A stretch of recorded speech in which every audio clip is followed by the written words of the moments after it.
Fala turma, professor Samuel Marques, de Direito Constitucional e Direitos Humanos, para mais uma Operação Farda Azul Marinho aqui no meu canal.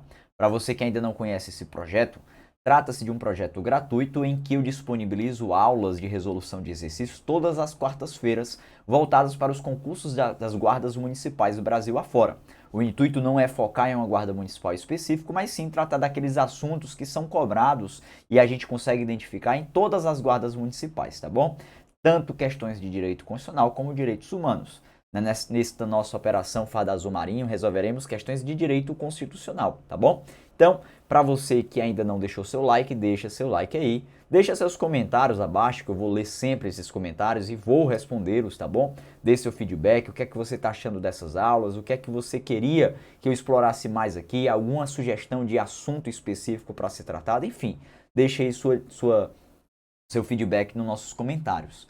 E caso você ainda não seja inscrito no canal, clica em inscrever-se e ativa o sininho das notificações. Sempre teremos vídeos gratuitos neste canal, tá bom? Então, sem perder tempo, vem aqui comigo para a gente começar a nossa operação Farda Azul Marinho. Mas antes disso, pessoal, @profSamuelMarques, esse é meu Instagram. Lá pelo meu Instagram você pode ter acesso às informações que eu sempre posto lá de aulas gratuitas que eu estarei presente. Você pode ter acesso a dicas que eu também posto por lá. Enfim, também é um meio de interação entre nós em que você pode mandar um direct caso tenha alguma dúvida sobre a nossa matéria, que eu costumo responder sempre, tá bom, pessoal? Com a maior celeridade possível. Mas aí vamos em frente para analisar as nossas questões da nossa Operação Farda Marinho número 5, hein? Direito Constitucional com o professor Samuel Marques hoje. Olha lá. Primeira questão, pessoal. Maria compareceu a uma loja de departamentos e, ao solicitar a abertura de crediário, foi surpreendida com a notícia de que seu nome estava negativado em um banco de dados de caráter público, o qual é mantido por uma instituição privada. Apesar de ter apresentado o requerimento formal visando o conhecimento das informações relativas à sua pessoa, foi-lhe negado pela instituição privada de modo arbitrário e manifestamente ilegal o acesso a esses dados. A ação constitucional cabível para que Maria tenha conhecimento das referidas informações será qual? Bom, pessoal, esta questão aqui está tratando sobre o assunto remédios constitucionais. Qual é o remédio constitucional que viabiliza o acesso às informações pessoais, aqui no caso, informações da própria Maria, que estão constantes em bancos de dados, aqui no caso de caráter público? Bom, nós devemos visualizar que é aquele remédio constitucional muito famoso chamado de habeas data. A gente já pode até extrair essa resposta, né? É o habeas data que deveria ser a resposta, que deve ser a resposta dessa questão. Por quê? Porque você encontra o habeas data lá no artigo 5º, inciso 72, colocar aqui ele, por favor, né, para a gente analisar. Habeas data, artigo 5º, inciso 72. E você sabe que lá no inciso 72 diz que o habeas data tem uma tríplice função. Na verdade, no inciso 72 você encontra duas funções. A terceira é porque está implícita, tá? Ele serve para conhecer. O habeas data também serve para retificar. O que é que significa a palavra retificar? Retificar significa corrigir. Mas ele também tem uma terceira função, que é a função de ampliar. Ele também serve para ampliar. A habeas data visa conhecer, retificar e ampliar informações que, conforme diz a Constituição Federal, são relativas à pessoa do impetrante. Para você que nunca entendeu o que é o impetrante, eu explico agora, tá? Para quem não sabe, o ato de impetrar é o termo jurídico adequado que nós utilizamos quando uma pessoa se utiliza de um remédio constitucional. Então, ao invés de falar como no dia a dia, eu vou entrar com o habeas corpus, você fala eu vou impetrar com o habeas corpus. Ao invés de falar eu vou entrar com o habeas data, você fala eu vou impetrar com o habeas data, tá bom? E o impetrante é aquele que impetra. Então, olha que interessante. Se eu quero conhecer uma informação minha, eu tenho que impetrar com o habeas data para ter acesso a essa informação. Por quê? Porque eu, neste caso, sou o impetrante. Mas será que eu posso, por meio de um habeas data, conhecer uma informação pessoal sua? Posso não. Por quê? Porque eu somente posso conhecer informações relativas à pessoa do impetrante, se eu impetro somente as minhas informações. E essa é a lógica, tá bom? Então, habeas data é um remédio constitucional que visa conhecer, retificar e ampliar informações pessoais. E esse é um ponto que sempre costuma ser cobrado em prova. No caso aí de Maria, da questão narrada pela FGV, simplesmente ela quer conhecer informações suas. E o mais interessante, pessoal, é porque falou de um banco de dados aí, de uma instituição privada, né? Mas olha, a nossa Constituição Federal fala que essas informações pessoais devem estar cadastradas em bancos de dados, e esses bancos de dados ou eles podem ser de entidades governamentais, o que seria uma instituição pública, tá? Ó, de entidades governamentais, ou podem ser bancos de dados de caráter público. É o caso aí da questão, banco de dados de caráter público. E aqui o mais interessante é porque banco de dados de caráter público, por mais que seja de uma instituição privada, como no caso da questão, né, um exemplo aí seria o SPC e o Serasa, bom, por mais que seja de uma instituição privada, o banco de dados ele tem caráter público, por quê? Porque ele é disponibilizado para todos. É desta maneira que a gente visualiza. Portanto, o remédio constitucional cabível aí para Maria é o habeas data, ação essa prevista no artigo 5º, inciso 72 da nossa Constituição. Item A é o nosso gabarito. Essa prova foi cobrada aí pela banca FGV, técnico de nível superior, né? Beleza, então passa em frente para a nossa segunda questão.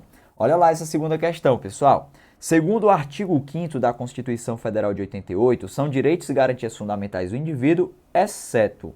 Olha, vamos combinar uma questão, um ponto interessante, tá? Sempre que tem esse exceto ao final é porque ele quer exatamente o contrário que pediu ali de início. Então, são direitos e garantias fundamentais do indivíduo, exceto, ou seja, está querendo perguntar o que não é um direito e garantia individual desse indivíduo, né? Fundamental desse indivíduo, tá bom? Olha lá o item A solução pacífica dos conflitos. Pessoal, repara bem, tá? Ó, essa questão ela foi cobrada numa prova de advogado. Uma prova em que se exige o bacharelado em Direito, obviamente, além da aprovação na OAB.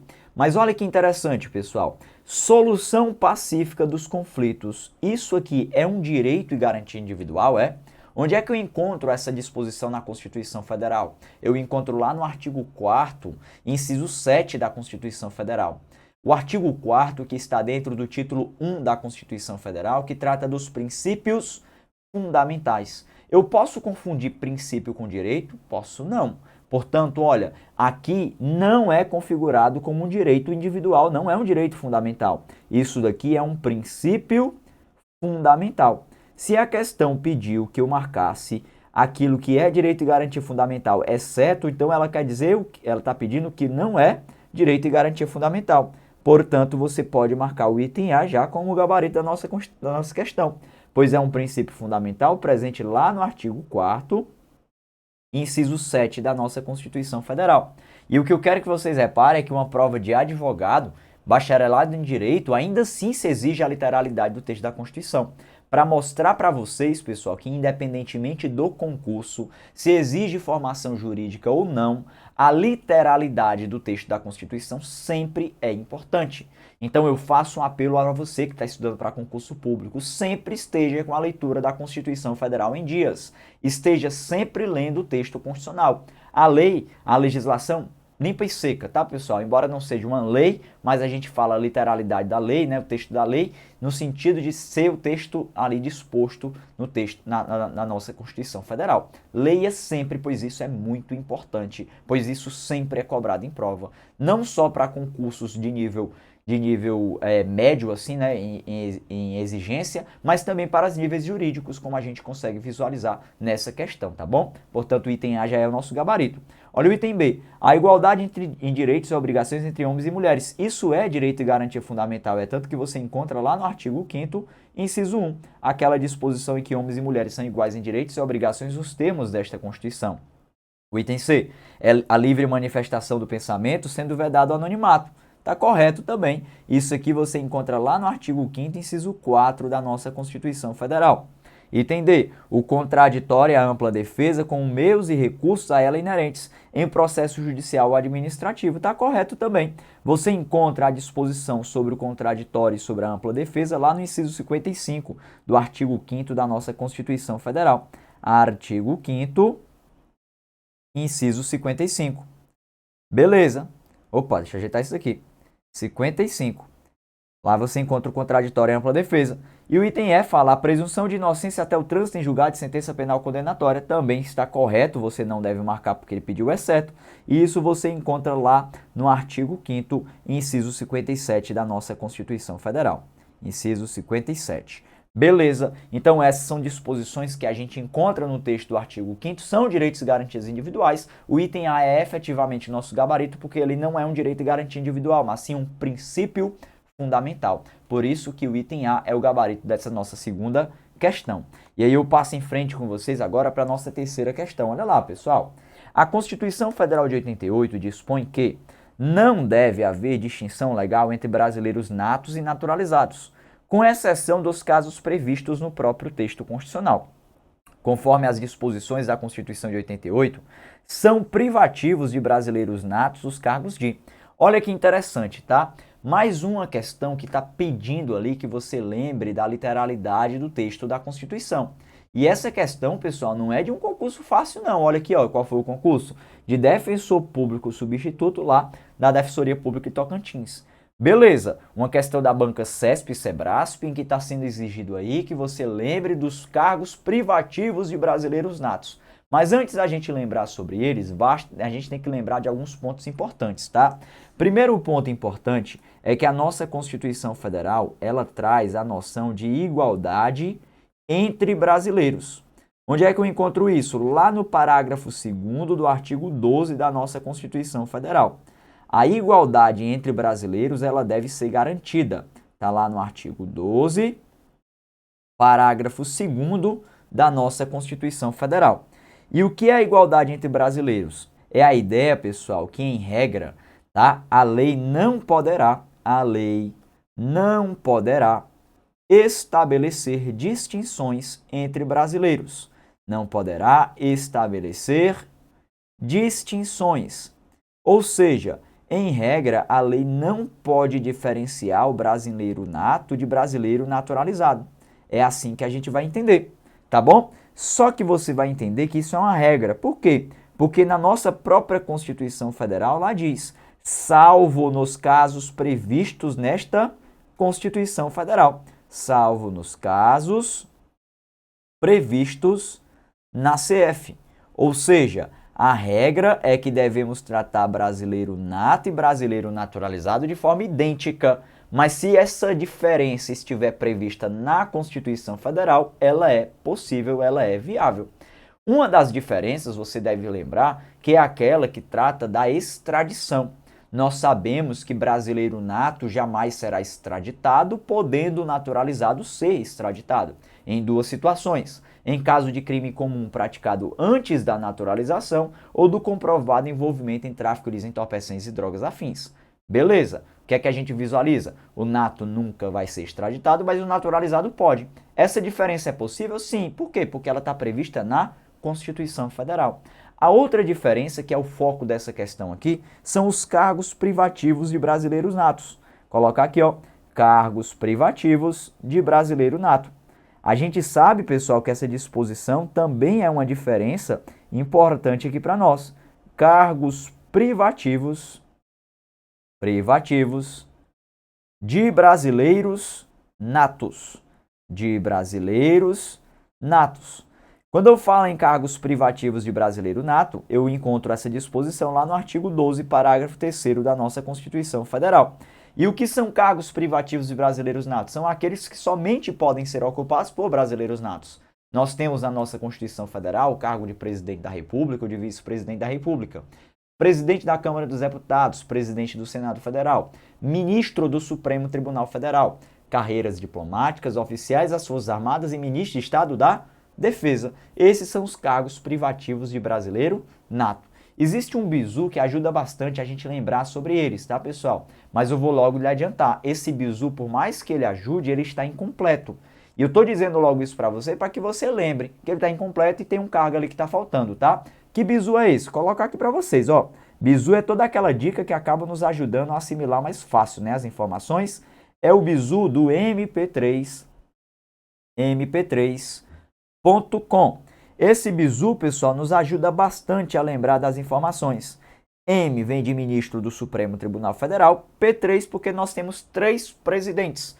Presidente da República, da Câmara e do Senado Federal.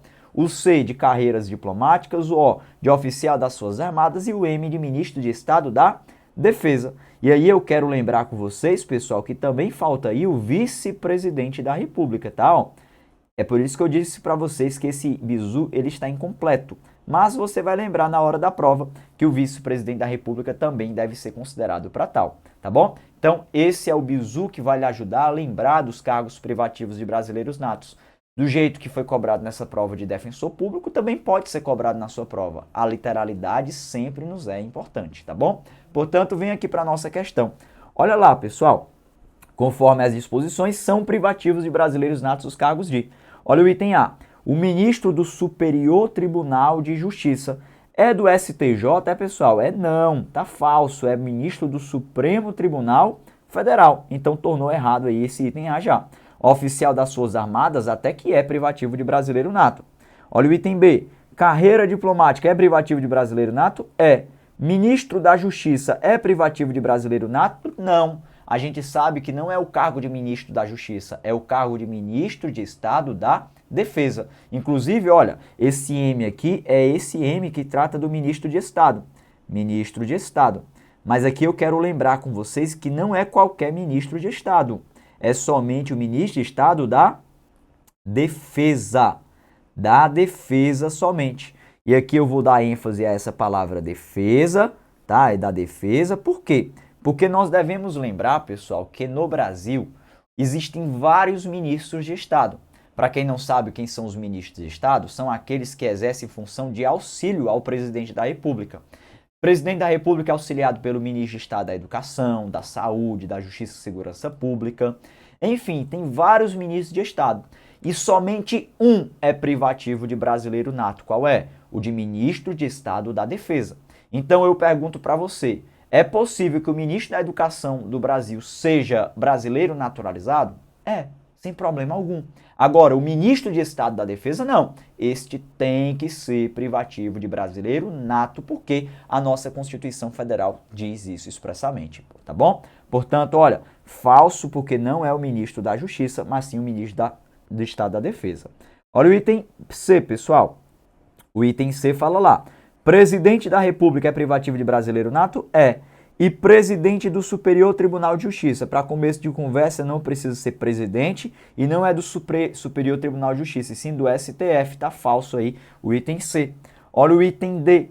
Presidente do Senado Federal é? É sim. Vice-presidente da República é? Também. Tá aqui o nosso gabarito, tá, pessoal? Então o mp3.com nos auxilia bastante nessa hora para lembrarmos os cargos privativos de brasileiros natos. Mas olha, nesta questão em específico, pessoal, tem que tomar cuidado. Vice-presidente da República também é privativo de brasileiro nato. E o bizu do mp3.com, que é bastante divulgado por aí, ele é incompleto, tá bom? Então lembra que o vice-presidente da República também tem que estar nessa equação. Item D, gabarito da nossa terceira questão. E o nosso último item, olha lá, ministro do Supremo Tribunal Federal e ministro da Casa Civil. Supremo Tribunal Federal, tudo bem. Casa Civil tornou errado, que é ministro de Estado da Defesa. Somente o ministro da Defesa. Ah, e para quem não sabe quem é o ministro da Defesa, é aquele que exerce, pessoal, a função de auxílio ao presidente da República no comando das Forças Armadas, da Marinha, do Exército e da Aeronáutica, tá bom? Esse cargo é privativo de brasileiro nato. É o único dentre todos os ministros de Estado. Quando eu falo ministro de Estado, não é um membro do Poder Judiciário, tá? É do Poder Executivo. E esses ministros de Estado, eles são auxiliares do presidente da República. De todos eles, o único privativo de brasileiro nato é o ministro de Estado da Defesa. Tranquilo? Então anota isso, que é um ponto muito importante. Passo com vocês agora para a nossa quarta questão. Olha lá, ó. Segundo dispõe a Constituição Federal, as normas para a cooperação entre a União e os estados, o Distrito Federal e os municípios, com vista ao equilíbrio do desenvolvimento e do bem-estar em âmbito nacional, serão fixadas em... Bom, pessoal, aqui trata de uma questão que também tem um caráter bem decoreba. É uma questão que envolve a matéria organização do Estado, que é uma matéria que comumente em prova é cobrada de forma decoreba. Essa disposição relacionada aqui à cooperação entre os entes federativos, ela está prevista lá nas competências comuns entre esses entes, tá bom? As competências comuns, que são competências de natureza legislativa, que você encontra lá no artigo 23. Aqui no caso em específico, no parágrafo único do artigo 23. E aqui o que está perguntando, pessoal, é qual é a espécie legislativa que vai regulamentar, vai regular essa cooperação entre os entes federativos. Bom, são as emendas constitucionais? Claro que não, tá? E aqui eu queria que vocês observassem bem a literalidade do texto da Constituição. Lá diz que lei complementar disporá sobre a cooperação entre União, Estados, Distrito Federal e municípios, com vista ao equilíbrio do desenvolvimento e do bem-estar em âmbito nacional. Lei complementar. E aqui, pessoal, eu vou marcar o item C como o gabarito da nossa quarta questão, tá bom? Lei complementar, na forma do que dispõe o artigo 23, parágrafo único, que trata sobre essa lei complementar, mas eu gostaria de deixar uma observação aqui importante para vocês sobre leis complementares. Que observação é essa que eu quero tratar para vocês, tá?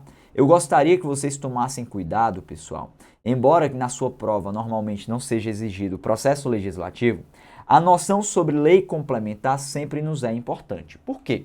Porque nós entendemos que é uma espécie legislativa que tem o que nós chamamos por reserva de matéria no texto da Constituição. Eu vou anotar isso e eu explico, tá? Ó, as leis complementares têm reserva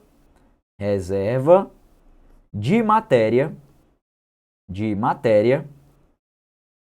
no texto da CF, no texto da Constituição Federal.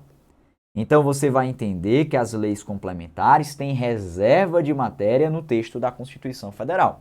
Como assim reserva de matéria?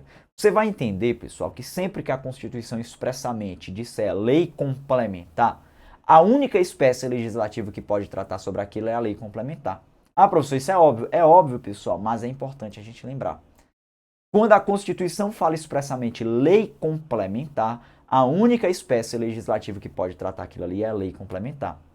Só que, em muitos pontos na nossa Constituição, a gente visualiza a palavra lei, mas esta não está acompanhada da palavra complementar. Lei sozinha a gente chama de quê, pessoal? A gente chama de lei ordinária. E aí tem questões como essas aqui, que são cobradas em prova, em que vão dizer, por exemplo, que as normas de cooperação entre a União, os Estados, o Distrito Federal e os municípios serão reguladas por lei. Lei sozinha é o quê? Lei ordinária. Tá certo ou tá errado? Tá falso. Eu devo diferenciar lei sozinho de lei complementar. Lei sozinho a gente entende que é lei ordinária, aquela lei comum. Já a lei complementar, quando expressa assim, quer dizer o quê? Que é uma matéria que está reservada pela Constituição a esta espécie legislativa. É por isso que faz importante lembrar dessas disposições em prova. E eu vou dar uma dica para você, tá? Uma dica que vai lhe ajudar bastante a lembrar na hora da prova.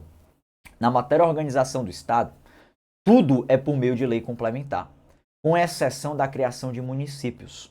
Porque lá no parágrafo 4º do artigo 18 diz que os municípios serão criados por lei estadual. Olha, lei estadual que não está acompanhada da palavra complementar. Se não está acompanhada da palavra complementar, essa lei estadual é uma lei ordinária. Então cria-se um município por meio de lei ordinária. Olha que interessante. Essa é uma realidade que nós encontramos no texto da Constituição. Agora, nos demais dispositivos da matéria organização do Estado, você vai visualizar lei complementar. Se fala lei complementar especificamente lá de forma expressa, é porque está reservando aquela matéria para a lei complementar. Por isso que eu devo lembrar sempre da lei complementar. Daí o item da nossa quarta questão. Uma questão bem decoreba, mas com esse bizu que eu lhe trouxe agora, você vai lembrar e vai acertar sempre na hora da prova, tá bom? Lei complementar é o que regula sobre isso aí. Até porque, na maioria das vezes, na matéria organização do Estado, a lei complementar é a espécie legislativa a ser tratada. É chatinho esse raciocínio? É, mas é um raciocínio chato que cai em prova. E você tem que dançar de acordo com a música, portanto, é assim que você vai visualizar. Tranquilo? Bom, então, só para pedir mais uma vez, você que está nos assistindo até agora e ainda não deixou seu like, deixa aí seu like, ajuda a impulsionar esse vídeo, ajuda a impulsionar esse canal. Clique em inscrever-se caso você ainda não seja inscrito e ative o sininho das notificações. Toda quarta-feira nós temos a Operação Farda Azul Marinho aqui neste canal. Além disso, deixe aí seu comentário abaixo, o que é que você está achando dessas aulas, tá? Nós já temos aí várias aulas disponíveis para vocês. Acesse aí no meu canal, assista quantas vezes quiser, na hora que quiser. Pegue o material que está na descrição do vídeo, esqueci de avisar no começo do nosso vídeo, mas na descrição desse vídeo você encontra todos esses slides que eu estou tratando aqui. Pegue ele, imprima, resolva em casa, guarde no seu banco de questões. É muito importante você resolver essas questões. E olha, eu estou trazendo questões de concurso público, né? Sebrasp, FGV, A gente já resolveu de algumas outras bancas aí. Enfim, simplesmente é importante que você tenha essa participação juntamente conosco aqui nessa Operação Farda Azul Marinho. Engaje esse vídeo, é um vídeo gratuito para você, é um projeto gratuito e o intuito aqui é somente de democratizar, pessoal, democratizar o acesso ao ensino, tá bom? E caso você tenha alguma dúvida, pode mandar mensagem para mim lá no meu direct, no meu Instagram, @profsamuelmarques. Você já deve ter anotado aqui, ó, @profsamuelmarques, tá bom? Esse é meu Instagram, pode mandar mensagem lá que eu terei o maior prazer de tirar sua dúvida. Mas eu sigo em frente agora para a nossa quinta questão. Olha que questão interessante. São considerados poderes do município, exceto, pessoal, sempre que tem um exceto é porque quer o que é exatamente o contrário, né? Está querendo o que não é poder do município, neste caso aqui em específico. Bom, nós sabemos que no texto constitucional existe a disposição sobre a tripartição dos poderes, sobre a separação dos poderes. Lá diz no artigo 2º que são poderes da União, independentes e harmônicos entre si, o legislativo, o executivo e o judiciário. Mas eu quero que vocês reparem que esses são os poderes da União, tá?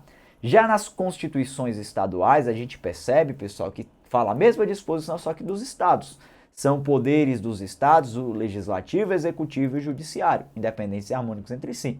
Mas é interessante a gente visualizar que dentro do texto da Constituição não é, pessoal, atribuído ao poder, como um dos poderes do município, o judiciário. Nós só temos nos municípios o legislativo e o executivo. Não existe órgão do Poder Judiciário Municipal. Não existe a figura de juiz municipal. Então, nessa situação, fica fácil para a gente assimilar nessa questão que são considerados os poderes do município, exceto o Poder Executivo é poder do município, então você não marca. Poder Legislativo é poder do município, você não marca. Não sobra o Poder Judiciário. Porque, de fato, não existe poder judiciário municipal. Essa é uma realidade que nós devemos encarar. Não existe. Portanto, esse é o item que nós devemos considerar como o gabarito da nossa quinta questão. É uma questão fácil, mas tem muita gente que não assimila dessa maneira, tá bom? Tem gente que pensa que os três poderes existem em todas as esferas da federação. Olha, legislativo, executivo e judiciário só existe para a União, né, que é o governo federal ali, para os estados e para o Distrito Federal. Município só tem executivo e legislativo. Executivo exercido pelo prefeito e legislativo exercido pela Câmara Municipal, no caso dos municípios. Já os demais entes federativos, eles têm os três poderes bem definidos, tá bom? Portanto, toma cuidado com esse raciocínio, porque ele costuma ser cobrado em prova. E aí, eu passo com vocês agora, pessoal, para a gente encerrar a nossa videoaula, mas antes disso, eu quero deixar mais uma vez à sua disposição meu Instagram, @profsamuelmarques. Caso você tenha alguma dúvida, ou caso você queira acompanhar algum projeto nosso, ou então acompanhar alguma dica que eu disponibilizo lá gratuitamente, acesse lá meu Instagram, tá? Me siga lá, manda mensagem no direct, pois lá sempre eu estarei postando informações de aulas gratuitas que eu estarei participando aqui no canal no YouTube. Estarei postando informações quando eu postar um novo vídeo aqui no nosso canal no YouTube, tá bom? E mais uma vez eu peço a você que curtiu esta aula, se não deixou seu like, deixa aí seu like, deixa seu comentário, o que é que você achou dessa aula, se inscreva, ativa o sininho das notificações e mais. Ajuda a gente a compartilhar mais ainda essas informações, portanto, pega o link desta aula, manda para os seus grupos de WhatsApp aí com seus amigos, manda para alguém que você está querendo que estude para concurso público e quem sabe eu possa ajudar nessas tratativas, tá bom? Então eu quero dizer mais uma vez que foi um grande prazer estar aqui com vocês e a gente se encontra na próxima quarta-feira com mais uma Operação Farda Azul Marinho aqui no meu canal. Um forte abraço e até mais. Valeu!